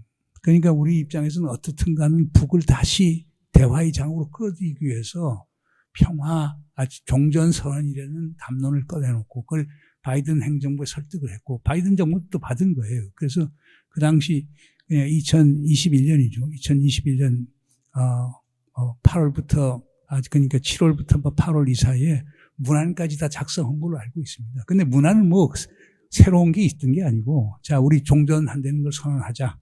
그러니까 정치적 선언을 이렇게 하고 그 다음에 이제 종전선언을 계기로 해서 한반도 비핵화에 대해서 대화를 제기하자. 그렇게 하고 그 다음에 종전선언을 채택하면은 자연히 정전협정을 평화체제로 바꾸는 전환하는 거에 대해서 협상을 해나가고 이런 것들이 들어가는 상당히 일반적인 내용이 종전선언이었어요. 그러니까 종전선언은 문서이고요. 그러니까 종전선언은 두 가지 의미가 있습니다. 우리 보수 쪽에서 얘기할 때는 종전선언 출구가 돼야 된다. 한반도에서 정전협정이 평화협정으로 전환이 되고 평화가 있었을 때 그때 전쟁이 끝났다고 해야 된다는 게 보수의 시각이고 이쪽에 진보정부에서 얘기할 때는 그것까지는 너무 많은 시간이 걸리지 않느냐. 그러니까 종전선언을 입구에서 하나의 마중물로 사용하자. 그래서 종전선언을 선언하면은 그래도 어떻든 간에 정상 간에 만날 수도 있고 그러면서 관계가 개선되면 그걸 계기로 해서 지금 있는 정전협정을 평화협정으로 전환하는 협상을 쭉 해나가자. 그러면서 그때까지는 유엔군 사령부는 우리가 유지해야 되겠다. 이게 우리 정부의 입장이었죠. 그러나 이제 지금 보수 진영에서는 거기서 가짜 뉴스를 펴고 있죠. 대통령까지 가짜 뉴스를 내고 있죠. 결국에 종전선언을 채택하게 되면 유엔군 사령부가 해체되는 걸 얘기하는데 그거는 완전히 가짜 뉴스죠. 우리 정부 입장을 그건 뭐 모든 문건에서 나오니까요. 그러니까 종전선언을 채택했을 때는 그러니까 평화협정이 체결될 때까지 과정이 길 텐데 그때까지 유엔군 사령부를 유지하자. 왜냐하면 정전협정이 남아있잖아요. 유엔군 사령부는 정전협정에 의해서 생겨난 거니까 정전협정이 존재하는 한은 유엔군 사령부가 존재하거든요. 그냥 북도 이해를 하고 그렇게 해서 이걸 한 건데 지금 윤석열 대통령을 포함해서 보수 진영에서는 종전선언을 하면은 유엔군 사령부 해체가 되고 주한미군 해체가 되고 이게 반국가적 행위라고 얘기를 하는 거죠. 그러니까 저는 가짜뉴스를 얘기할 때 자꾸 특정 지역 진영에서만 가짜뉴스 나온다고 하는데 현 정부도 가짜뉴스가 상당히 많은 것 같아요. 예, 말씀하시죠. 미국을 올바르게 우리가 원하는 식의 방향으로 어떻게 미국이 움직일 것이냐 하는 것들에 대한 그런 것들이 함께 뭐라 그러죠? 생각하는 그런 그룹이라 할까요? 나라들이라 할까요? 이런 것들이 있는 건가 없는 건가? 미국의 소수파로 존재를 하죠. 그리고 지금 뭐 K-PAC이라고 하는 우리 미국에 있는 이 교민단체들이 있는데요. 그게 지금 종전선언이나 평화협정 이런 걸 주장하면서 미국 하원의원들, 상원의원들 대상으로 열심히 로비를 하고 있죠. 그래서 한반도의 평화를 가져오는 길은 결국 종전선언 채택을 하고 정전협정을 평화협정으로 바꾸는 길이다. 자꾸 동맹 얘기해서 우리를 구해주는 것, 지켜주는 것도 좋지만은 그걸 넘어서 자, 우리 문 교수님 모시기 어려운데 좀 딴 얘기가 될지도 모르겠습니다. 내년인가요? 네. 대통령 선거가 어떻게 보십니까? 지금 아주 영어로 내깬 얘기죠. 지금 트럼프 될 가능성이 많은데 그런데 이제 갑자기 이제 지난주에 이제 로버트 케네디 주니어 그러니까 옛날 법무장관 했던 케네디 대통령 동생 로버트 케네디 대통령의 아들이 처음엔 민주당 경선 붙는다고 했는데 갑자기 지난주에 자기 무소속으로 나오겠다고 하는데 그럼 민주당도 상당히 갉아먹겠죠. 그러면 트럼프 한편은 더 유리하죠. 지금도 트럼프가 바이든보다 많은 데는 한 10% 적은 데는 1, 2% 앞서는 입장인데 만약 그렇게 되면은 공화당이 상당히 유리해지겠죠.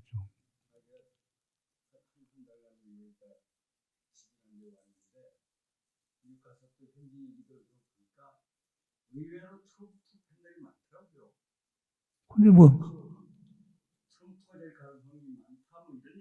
아니 지금 그 여론조사 지금 결과가 그렇게 나오니까요. 그러나 내가 미국 사람이라도 트럼프를 좋아할 수밖에 없죠. 그 뭐냐면 해외에 쓸데없는 돈 퍼붓지 않겠다.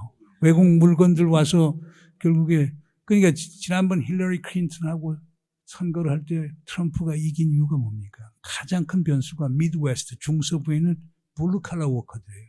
공장 노동자들이에요. 전통적으로 민주당 지지 세력인데 처음부터 트럼프를 지지해버린 거예요. 이거는 간단하게 트럼프 얘기는 나 보호주의 하겠다. 공화당이면서도 공화당은 원래 자유무역을 선호하는데 보호주의 무역하겠다. 딱 들고 나오고 미국 중산층의 삶, 미국 백인 중산층의 삶이 가장 중요하고 그걸 위해 쓰겠다. 그리고 마가라고 Make America Great Again, 미국을 위대하게 다시 만들겠다. 그러면 그 트럼프에 깔려져 있는 게 그거예요. 자, 50년대, 60년대 미국을 풍요롭고 잘 살게 만드는 게 백인 중산층인데 지금 백인 중산층 전부 다 사라지지 않았느냐. 좀 민주당 때문에 그렇더라. 민주당이 계속 무슨 나프타다 무슨 TPP다 이런 거 쭉 해갖고 시장 개방 다 해놓고 말은 노동자 위한다고 하면서 사실은 노동자 위해주지 않고 그래서 결국에 미국 망치지 않았냐. 나는 내 대통령 되면 당신들 특히 American White 백인들 미들 클래스 당신들이 다시 중산층으로 갈 수 있게끔 하고 과거의 영광, 과거의 삶의 양식을 보장해 주겠다. 그거 지지 않을 사람이 어디 있어요. 그러니까 미국의 주인은 백인이다. 그러니까 미국에 사는 이제 유색 인종들은 상당히 어려움이 있겠죠. 마지막으로 하나 더 모두의 이번에 이스라엘과 진행한 정보를 이스라엘보다 잘못 갖고 있었다. 근데 우리 한반도의 현재 문제도 우리 정부보다는 미국이 북한을 어떻게 보고 있는지, 북한에 대한 정말 정확한 정보를 갖고 있는 건지 그런 거에 대해서 전문가가 어떻게 보세요? 미국이 정확한 정보를 갖고 있으면 북한하고 저렇게 오래 협상을 저렇게 대북한 정책이 실패할 이유가 없겠죠. 저는 미국의 대북 정보력에 대해서는 상당히 회의적이에요. 그러니까 우리가 정보라고 하는 게 이제 기본적으로 첫째는 이제 휴먼 인텔리전스라고 해서 인간 정보죠. 그러니까 첩자 투입시켜갖고 거기에서 정보 얻는 방법이 있고, 두 번째는 기술 정보인데 기술 정보에도 두 가지가 있어요. 하나는 imagery intelligence라고 해서 영상 정보예요. 그게 위성 같은 데 사진 찍어갖고 또는 유튜브 띄워갖고 이제 정찰 사진 뽑는 게 있고, 그 다음에 두 번째는 게 시긴트라고 해서 시그널 인텔리전스. 그게 전부 다 통신, 감청 정보를 얻는 거죠. 그 다음에 이제 세 번째 있는 게 오신트라고 해서 공개 출처 정보예요. 요걸 융합을 시켜서 정보 판단을 하는 거거든요. 근데 지금까지 보세요. 가령 북한 그 체제 종말론이라는 게 1990년도에 미 CIA가 최초로 났어요. 그래서 북한 곧 망한다. 근데 94년에 김일성이 죽지 않았어요. 그러니까 그 다음에 이제 CIA가 이제 2, 3년 안에 이제 망한다. 그리고 그 다음에 94년부터 고난의 행군 시작했지 않습니까? 상당히 어려운 시기죠. 다 북한 망할 거로 봤죠. 서바이브 했거든요. 그러니까 미 CIA에서 북한에 대해서 예측한 건 다 틀렸어요. 뭐 지금 미국에서 활동하는 빅터 차라고 하는 거 젊지도 않죠. 그 친구 환갑됐으니까. 이 친구들 다 북한 갖고 먹고 사는 친구인데 대북 정보 다 틀렸어요. 그래서 그걸 North Korean Endism, 북한 붕괴론자들이라고 하는데 다 틀리니까 그들이 원하는 건 북한이 빨리 붕괴되길 원하는 거예요. 그래 자기 이론이 맞는 거니까. 근데 계속 안 맞는 거예요. 그러니까 이게 현실이에요. 그래서 저는 그 미국이 대북 정보에 대해서는 상당히 회의적이에요. 저는 그거 지금 그 미국의 NIO라고 해서 National Intelligence Officer라고 해서 소위 중장기 정보 분석을 하는 아주 북한에서 최고의 전문가를 이제 북한 NIO로 시켜요. 그걸 일본 NIO도 있고 중국 NIO도 있는데 시키는 사람들 보면 뭐 저도 아는 사람들인데 만나서 얘기해 보면은 너무 감이 떨어지는 거예요. 그리고 이 냉전적 마인드가 너무 강해요. 북한을 있는 그대로 보는 게 아니고 자기들이 지금 쌓아놓은 어떤 편견의 프리즘을 통해서 보는 것 같아요. 그래서 그런데 상당히 문제점이 있죠. 한국도 그렇지 않습니까? 김영삼 대통령도 뭐 목사님이 갔다 와서 북한 곧 망한다고 해서 그래서 북한하고 대화 안 하지 않았어요. 이명박 대통령도 처음에 뭐 대화하려다가 북한 곧 망한다니까 또 대화 안 하고. 박근혜 대통령도 처음에 통일 준비하고 저도 통일 준비위원이었습니다만 오늘날 갑자기 대통령이 입장을 바꾸는 거예요. 뭐 장모 대자가 뭐 귀순하고 그랬는데 북한 곧 망한다더라고. 북한 망하지 않았습니까? 근데 지금 윤석열 정부 와서도 지금 뭐 안보실장이라는 자가 국회에서 뭐 우리 임기 내에 북한이 망할 거라고 또 딱 얘기를 하잖아요. 그러니까 그 wishful thinking하고 그냥 희망적인 사고하고 실질적인 냉철한 정보 분석 사이의 괴리가 너무 큰 것 같아요. 교수님께서 트럼프 얘기를 하셔서 저도 여쭤보는데 그 트럼프가 왜 자기가 집권을 했으면 그 팔레스타인 문제도 전제를 안 되고 그 얘기 나왔어요. 팔레스타인은 쉽진 않고 우크라이나는 우크라이나. 예방할 수 있었을 거예요. 저기 김정은도 다시 끌어낼 수 있고. 근데 문제는 이게 현실적인 얘기니까. 뭐 지금 미국에 있는 사람들 중에서 김정은하고 대화를 다시 할 수 있는 사람은 트럼프밖에 없고요.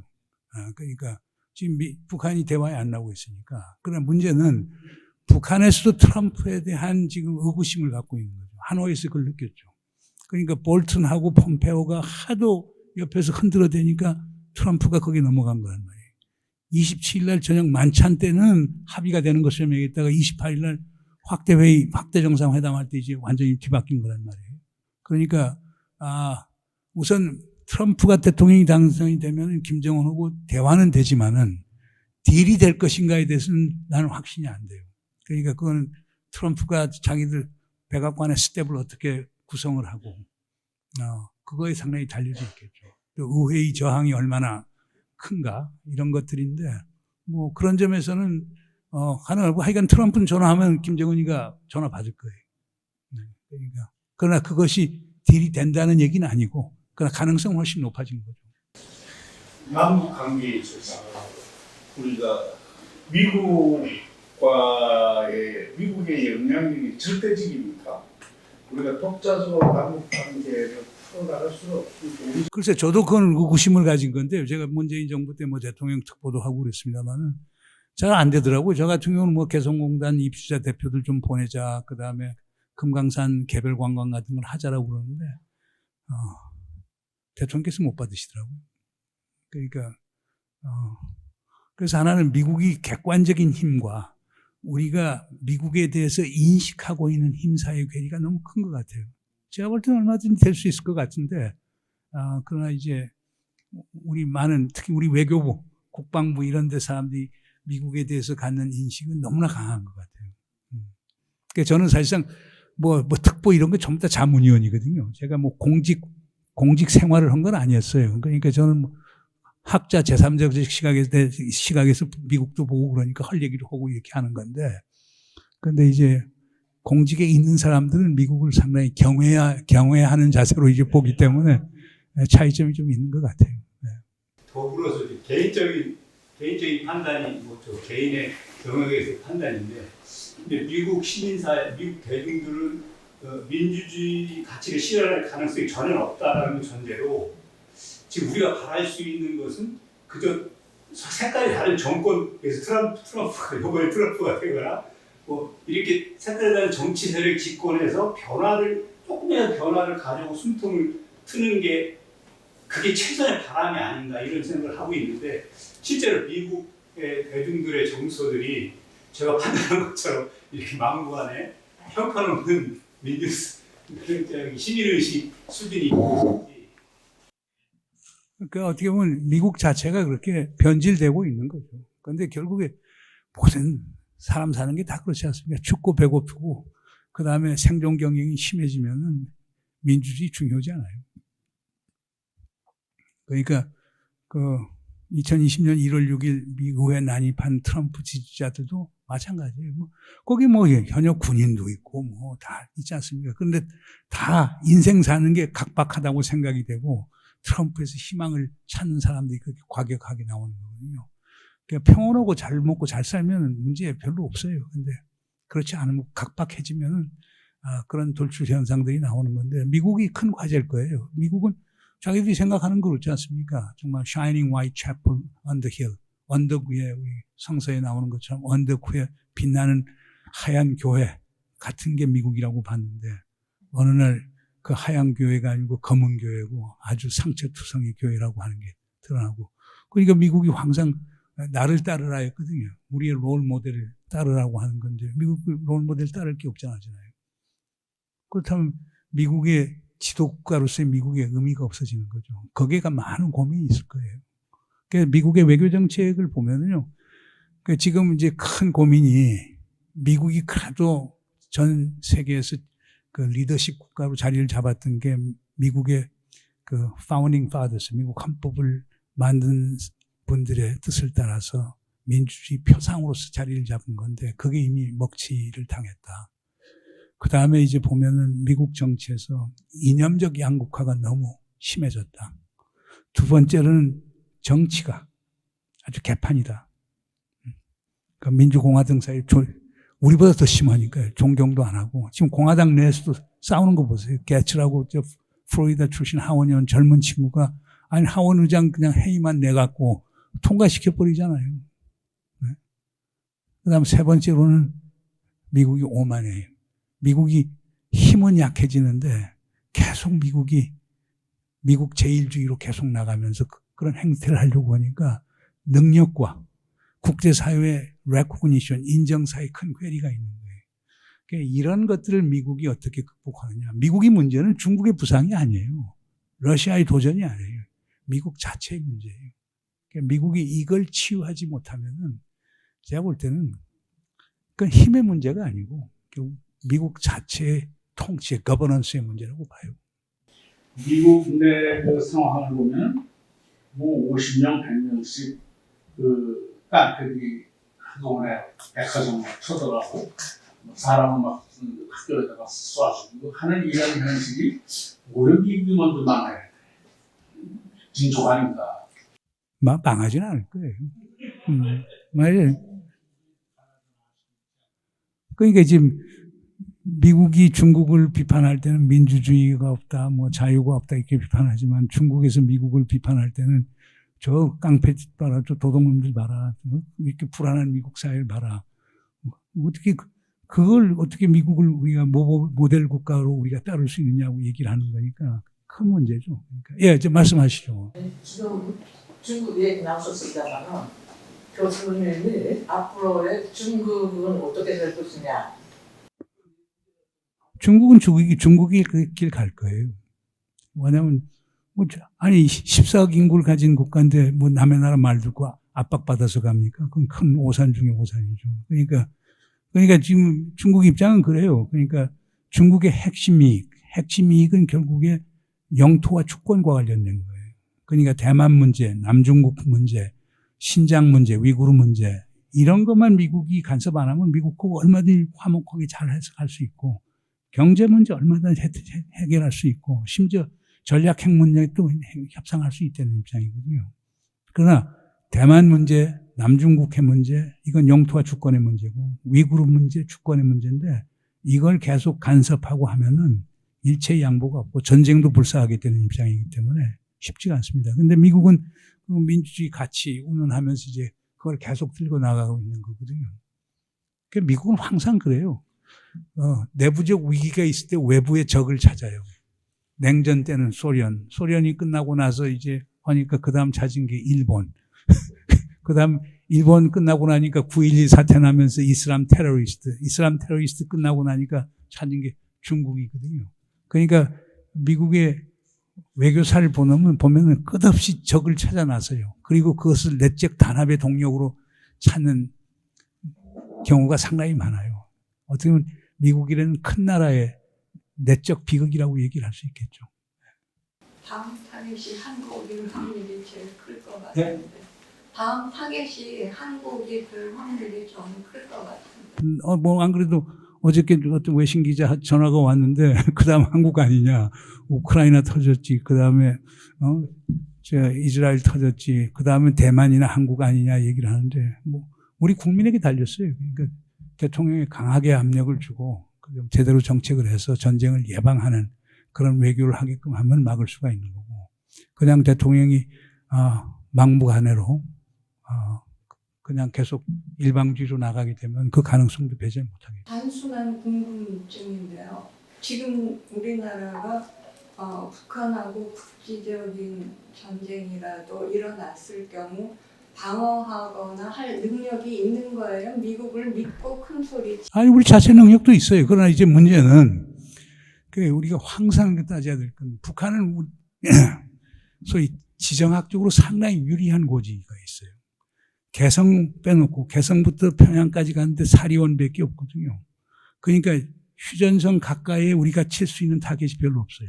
평양은 가보시면 알겠지만 지하철이 지하 100m까지 들어가 있어요.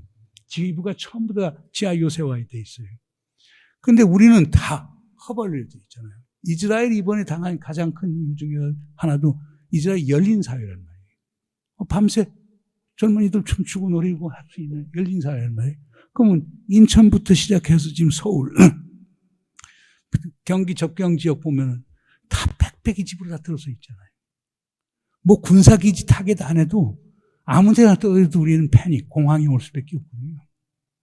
그러니까 우리가 구조적으로 상당히 취약성이 높은 그런 나라예요.